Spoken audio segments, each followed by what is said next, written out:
Hello, this is going to be a simple video just covering a few little tweaks that I've found that I think are essential for the AYN Thor. So first thing we're going to need to do is get a couple of apps. We're going to need O2P Tweaks and AYN Tools. Now AYN Tools is available in Obtainium if you've imported the RJNY emulation pack. It should be in the utilities somewhere.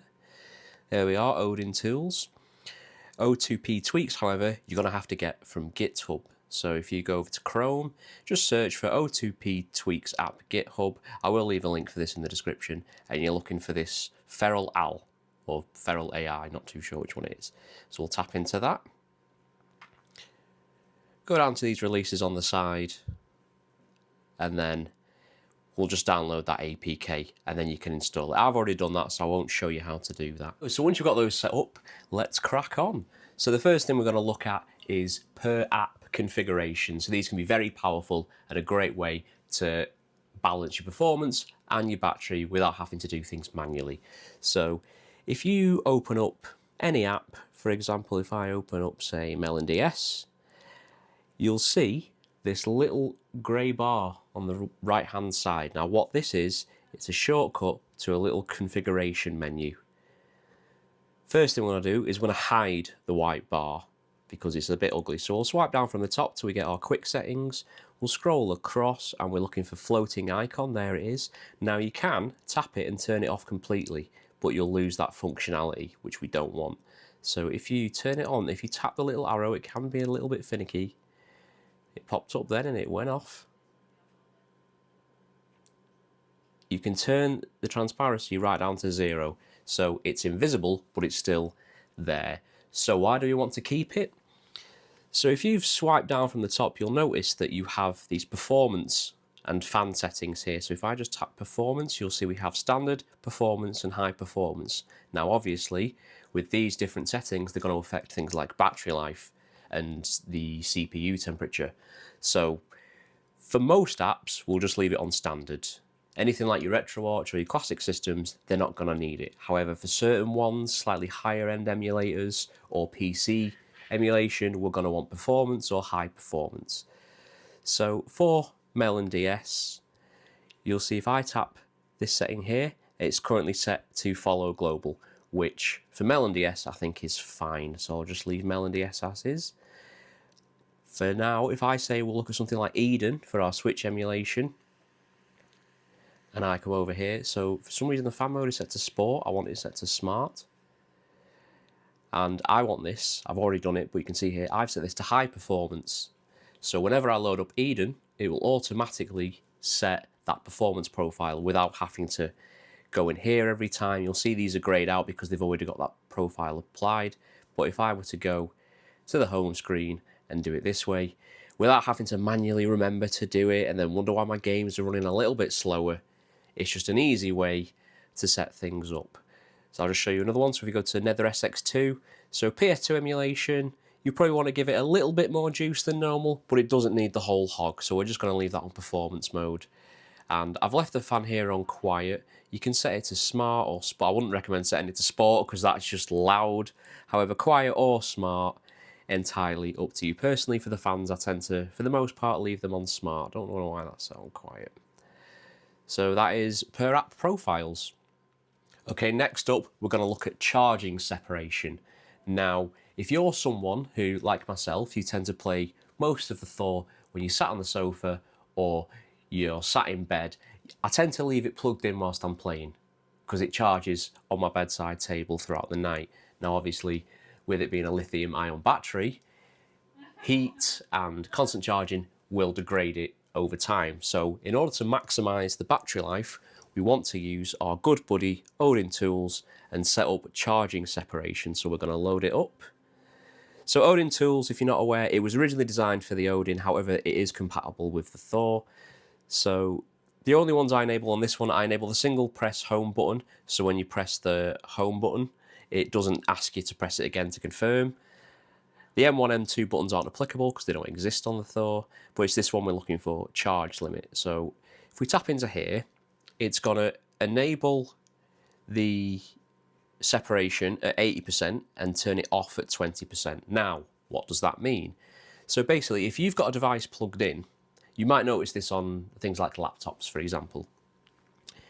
If it hits 80%, it's going to stop charging the device and it's going to use the power from the USB cable to supply power directly to the device. So it'll prolong the life of the battery. Once it drops below 20, if it's plugged in, it'll start charging again until it hits 80. So you can tweak these as to your preference. However, personally, I think the 2080 is perfectly fine. So we'll save that. Okay, and last up, and probably, in my opinion, the most important fix. If you have been using the Thor, you'll notice that possibly the worst aspect of the Thor is the sound quality. So if I just go to a YouTube video here, I'll make sure my speaker's actually turned on. Oh, so I can see Russ from Retro Game Core, shout out to Russ, has uploaded a new video a few hours ago, which I've yet to watch. So I've currently got a sound profile enabled, but if I turn that off, I don't know how well... Sorry, Russ, I'll have to shut you up there for a second, lad. I don't know how well this will pick up on the microphone, but you can hear that when Russ speaks, it's incredibly tinny. I want to talk about my favorite retro handhelds of all time. Now, the focus of... However, using a little bit of O2P Tweaks magic, we can get it to sound like this. This list is not going to be the latest and greatest handheld that you can pick up right now. It takes out that tinniness, it gives it a bit of bass, and it's just overall infinitely better. So what I've done is I have set up a profile on my GitHub repo, which I'll link below. It's just github.com/itsretropup. So if we go to github.com/itsretropup, there we go. So it's this AYN Thor tweaks. So if you click into this, you'll see this audiofix.tar file. So you're going to want to download that. So we'll click into it and then just hit the little download arrow. So then if we go into O2P Tweaks, you'll get this warning, it's an unsupported device, but like all warnings, we're going to completely ignore them. So it's perfectly safe, don't worry. So we're going to come into tweaks. So this, you can adjust the animation speed and the DPI. I don't really see a need to adjust any of those. So you're going to want to come down here where you can see JamesDSP, and you're going to install the JamesDSP manager. I've already got it, so it's just going to ask me to update. You'll need to give O2P Tweaks permission to install apps, so just do that like you would do with any other app, and then let it install. So now we're going to load up JamesDSP. So you can do it just from your normal apps. I've got it there. JamesDSP is a little audio slider. So the first thing I recommend doing is in the settings is setting per device profiles, because if you're a headphone user, or sometimes you use headphones, sometimes you just want the internal speakers, this EQ, this equalizer, is designed for the built-in speakers, so it will make your headphones sound terrible. So all you need to do is if you select these three dots down here, like presets, and then click add, we're going to import the file. I've already downloaded it, obviously, and then it's added it to a separate one here, but for you it'll just have the one. And then to apply it, we're just going to tap the name, and then you'll see if you scroll down, your post gain will be set to 15 decibels, your arbitrary response equalizer will have this EQ, and the live programmable DSP will have a stereo winder to give it better stereo sound. To enable it, you just need to hit this little power button. So you can play a video in the background, enable it and disable it, and then you'll hear an immediate difference. And then if you ever want to turn it off, you can use the quick controls at the top. By default, it will be in the little extra tiles app down here, but you can drag it up where it's easily accessible. And there you have it. So that's a couple of quite simple tweaks that make, in my opinion, a world of difference. If you have any other suggestions, or if there's any questions regarding any of the tweaks, or if there's something I might have missed, please let me know in the comments below. I'd appreciate a like or a subscribe, and tell your friends, and I will see you next time.